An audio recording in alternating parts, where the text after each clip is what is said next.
සිංහාසනේ අවසානට වැජබුණ රජින්දේ ශ්‍රී වික්‍රම රාජසිංහ නාමයේ ඉතිහාසෙට එක්කල නරදේ නිල් ජලයෙන් සිරිය ගෙනාවේ මහනුවර වැවතනුවානේ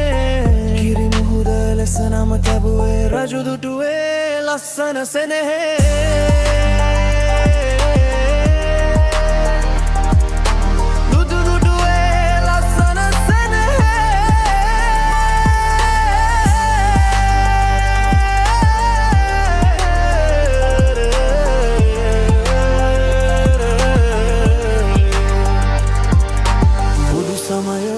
ගන්නට නිතරේ කැපවී වැඩ කලා රජිඳු අපේ දළදා මැදුරේ පත්තිරිප්පුවේ ඔහු දුන්දායා දෙකි අපහට නිතියේ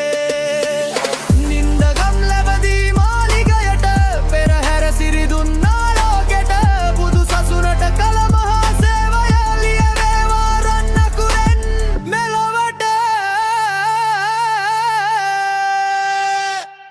දේශද්‍රෝහී කුමන්ත්‍රණ මැදදී අවසානට වැටුනත් සිරවාරේ රජුගේ උදාරත් දැරැඳුනේ ඔහු කළ ඒ යහපත් ක්‍රියාවේ කලට වරදට ලක්වුණත් එදා රජුගේ උරුමය නොවේ විනාශ මහනුවර වැව සදාකල් පවති ශ්‍රී